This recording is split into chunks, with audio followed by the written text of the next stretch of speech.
Start.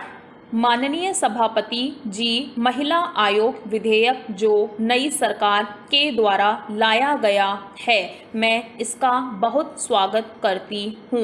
यद्यपि मैं यह बात यहाँ कह देना चाहती हूँ कि भारत इस प्रकार का एक रूप धारण करे जब न तो अनुसूचित जाति और जनजातियों के लिए किसी प्रकार के आरक्षण की जरूरत पड़े, न ही किसी महिला आयोग विधेयक की जरूरत पड़े, न ही किसी पुरुष आयोग विधेयक की जरूरत पड़े, न किसी मंडल आयोग की जरूरत पड़े। जब इस प्रकार के आयोगों की जरूरत पड़ती है, इसका मतलब है कि समाज में कहीं न कहीं भीषण रूप में असमानता है और उस असमानता को दूर करने के लिए ही यह अस्वाभाविक तरीके और पद्धतियां अपनाई जा रही है। मैं इसका स्वागत करने के साथ साथ एक बात और निवेदन करना चाहती हूँ कि महिला आयोग विधेयक को मैं यह नहीं मानती हूँ कि यह महिलाओं के ऊपर कोई बहुत बड़ा उपकार किया गया है, बल्कि मैं मानती हूँ कि सदियों से हमारे देश में विकृत मान्यताओं के कारण महिलाओं की शक्ति को जिसे कम आंका गया है, उस अपराध का, उस भूल का इस विधेयक के द्वारा प्रायश्चित किया जा रहा है। इस विधेयक के द्वारा महिलाओं को नई शक्ति प्रदान करने का प्रयत्न हुआ है। पैरा हाँ, कुछ सामाजिक परिवेशों के कारण महिलाओं को स्वयं अपनी शक्ति प्रदान नहीं की जा रही है, क्योंकि महिलाओं को स्वयं अपनी शक्ति का अंदाज नहीं रहा और कुछ ऐसी मनः स्थिति लोगों की बनी जिसके कारण महिलाओं की शक्ति को जानबूझकर के कम आंका गया है। अन्यथा आज भी उदाहरण के रूप में देख सकते हैं कि महिलाएं, यदि हम शारीरिक दृष्टिकोण को छोड़ दें तो मानसिक दृष्टि से और भावनात्मक दृष्टि से महिलाएं पुरुष से कहीं ज़्यादा शक्तिशाली होती है।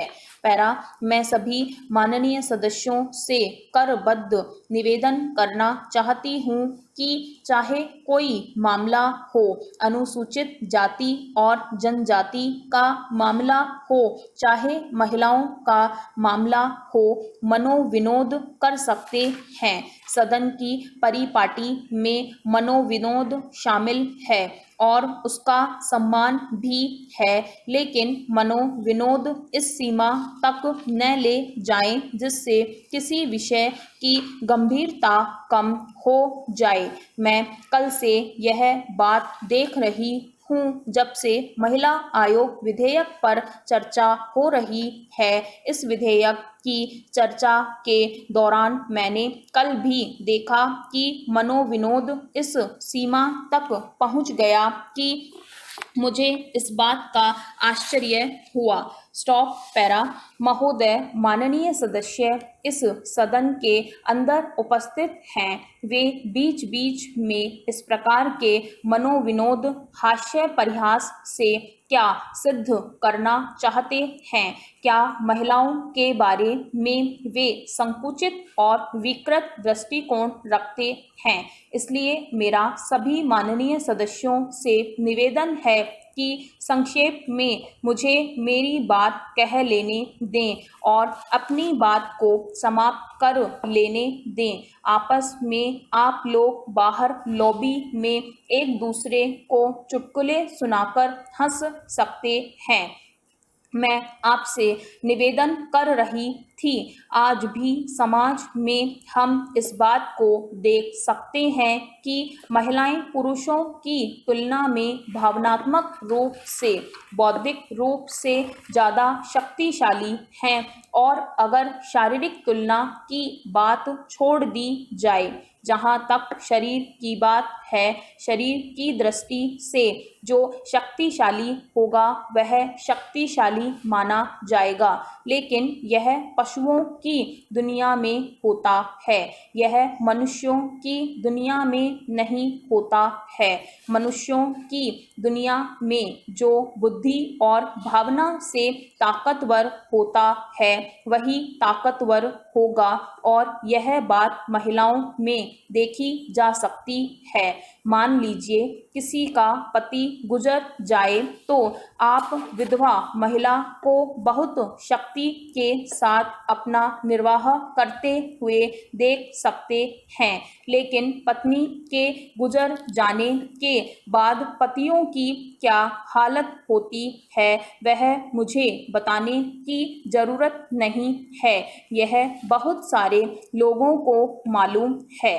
पैरा कुछ ऐसी बातें होती है जैसे दवाई घर में सिर दर्द, कैंसर और बुखार आदि की दवाएं दी जाती है, लेकिन दवाई बेचने वाले के लिए यह जरूरी नहीं होता कि उसने स्वयं भी उन बीमारियों को भुगता हो। उसके लिए आवश्यकता नहीं होती है। मैं आपके सामने उल्लेख कर रही थी कि इस विधेयक के माध्यम से महिलाओं को यह अवसर प्रदान किया जा रहा है कि वे अपनी शक्ति का अनुभव करें, जो शक्ति उनके अंदर निहित है। आप लोग यह मानते हैं कि इस विधेयक के आने के बाद भी महिलाओं को तब तक लाभ नहीं होगा जब तक गांवों में रहने वाली अनपढ़ महिलाओं को, जिनको यह जानकारी भी नहीं हो पाएगी कि हमारे बारे में इस तरह का कोई विधेयक संसद में लाया गया है। इसलिए माननीय मंत्री महोदया जिन्होंने इस प्रस्ताव को रखा है, मैं उनसे निवेदन करना चाहती हूँ कि इस विधेयक का प्रचार किया जाए। स्टॉप।